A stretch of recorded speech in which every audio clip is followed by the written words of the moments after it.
जय मसीह अभिवादन सम्पूर्ण नेपाली अनि नेपाली अथवा अरू मानिसहरू हैन नेपाली बुझ्ने नबुझ्ने सबैजनालाई जय मसीह अभिवादन नमस्कार।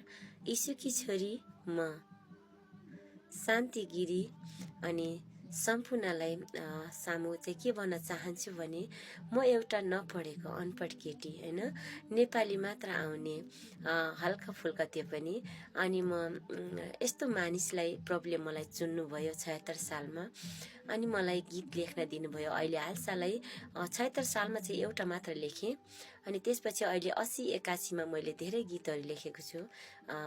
प्रभुको भजनहरू जुन आशिष सम्बन्धी, उहाँको नाउँ सम्बन्धी, वचन सम्बन्धी हैन अनि जीवन गवाई सम्बन्धी मलाई जुन दर्शनहरू दिनुभएको थियो, मेरो जीवनमा जुन प्रभुले यसरी गर्नुभएको कामहरूमा सम्बन्धी सम्पूर्ण भजनहरू बनाएर लेखेको छु। अनि उहाँको अनुग्रह आशिषद्वारा, उहाँको पवित्र आत्माको अगुवाईद्वारा अनि सम्पूर्ण दाजुभाइ दिदीबहिनी चाहे नेपाली बुझुन् हैन, नेपाली बुझ्नेले बुझिहाल्छन्, अरू जातिले पनि अरू देशका मानिसहरूले पनि सम्पूर्णले बुझिदिनुहोस्। अनि यो एउटी यीशुकी छोरी, नपढेको अनपढ चेली हैन, गाउँकी चेली, नपढेको यो चेलीलाई सबैले माया गरिदिनुहोस्। यो चेलीलाई माया भन्दा पनि यो चेलीले लेखेको भजन चाहिँ के कस्तो छ त प्लिज हजुरहरूले भनिदिनुहोस् है, सल्लाह र सुझाव दिनुहोस्। कहाँनिर मिलेको छैन हैन त्यो भनिदिनुहोस्। मेरो स्वर जस्तो सुकै भए तापनि प्रभुको भजन हो, एकपटक सुनिदिनुहोस् है।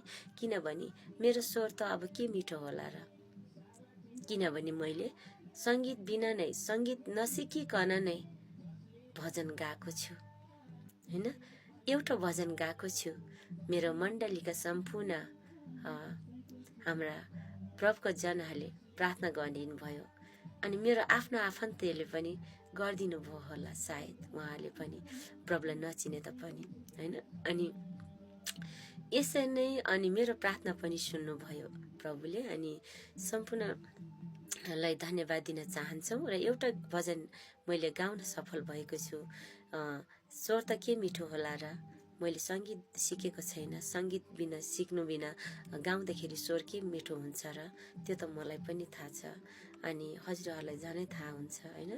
अनि के भन्न चाहन्छु भने अनि म फेरि भजन पनि अलिअलि लेख्छु, तर म रचनाकार त होइन अनि गीतहरू लय मिलाएर गाउँछु, तर म सङ्गीतकार पनि त होइन अनि म गीत पनि गाउँछु, स्वर हैन, आफ्नो स्वरमा गीत पनि गाउँछु, तर म गायिका पनि होइन।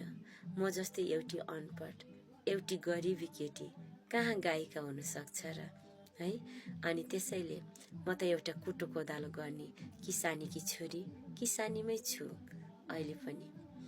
त्यसैले प्लिज भए पनि मैले एउटी गाउँले छोरी हैन, गाउँले चेलीले लेखेको, धेरै नपढेको, धेरै भन्नाले थोरै पनि नपढेको भन्दा पनि केही फरक पर्दैन हैन अहिलेको जमाना अनुसारको। त्यसैले यो नपढेको अनपढ एउटी चेली, गरिब चेलीले लेखेको गीतहरू सुनिदिनुहोस् है। एउटा गीत चाहिँ मैले जुन रेकर्डिङ गरेको छु, रेकर्डिङ स्टुडियोमा गएर, डाइरेक्ट रेकर्डिङ स्टुडियोमा गएर रेकर्ड गरेँ। किनभने सङ्गीत त सिकेको छैन मैले, तर पनि गएर मैले गीत गाएँ अनि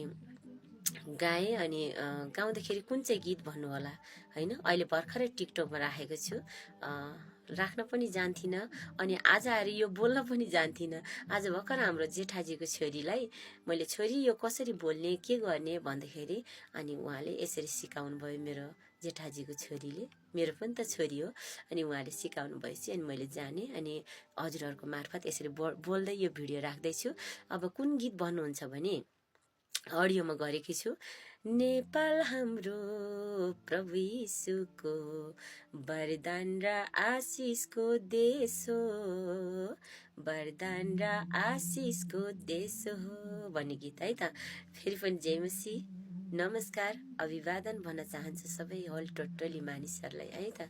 सम्पूर्णले सुनिदिनुहोस् प्लिज, यो छोरीलाई माया गरिदिनुहोस् पिता पुत्र पवित्र आत्मालाई यीशु नाउँलाई पछ्याउनुहोस् होइन।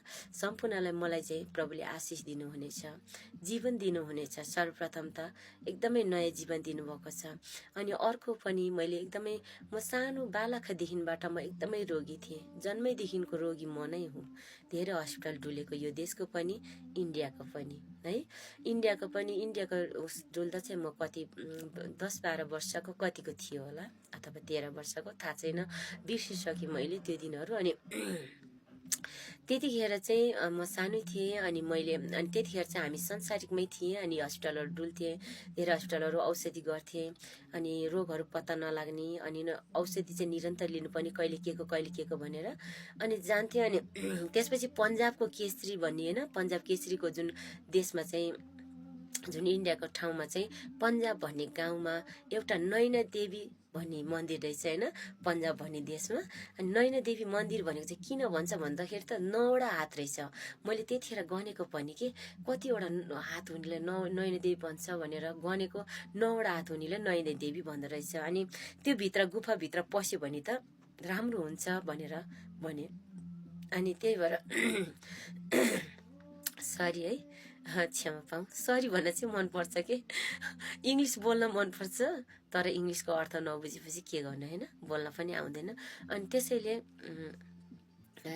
अनि त्यो गुफाभित्र पसेपछि राम्रो हुन्छ भनेर गएँ। त्यसैले यो गीत यही सानोदेखिको यही कथाबाट नै, आफ्नो जीवनको घटनाबाट नै मैले इन्डियाको पन्जाब गएँ, नैना देवी मन्दिर धाएँ भन्ने भजन लेखेको छ है। एकपटक सुनिदिनुहोस्। यो चाहिँ सङ्गीत बिनाकै छ प्लिज, किनभने मेरो काम पनि त छैन, कुटो कोदालो गरेर गीत रेकर्डिङ गर्ने पैसा पनि त आउँदैन।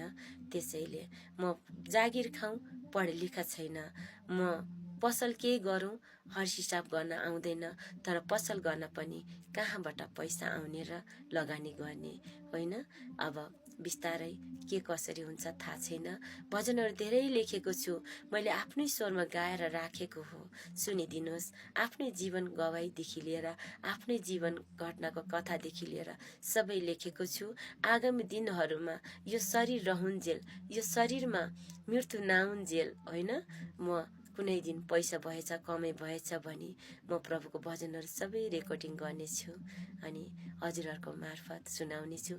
अहिले पनि सङ्गीत बिनाको पनि राखेको छु अलिअलि, धेरै त कपीमा नै छ।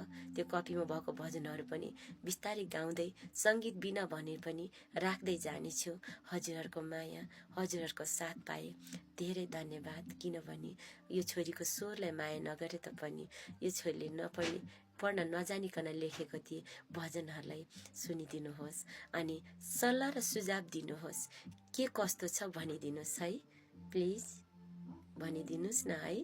अनि कुनै गीतहरू मैले अपलोड नगर्न खोजेकोहरू पनि बस्न गएको होला होइन। यसमा चाहिँ म क्षमा चाहन्छु, फेरि पनि क्षमा चाहन्छु, क्षमा माग्छु सबैजनासँग। किन भन्नुहोस् न, म पढेको छैन। अनि यसो थिच्दै कहिले कहाँ थिच्छ कहिले कहाँ थिच्छ, अनि त्यो सुट्ट गइहाल्दो रहेछ कहिले चाहिँ होइन।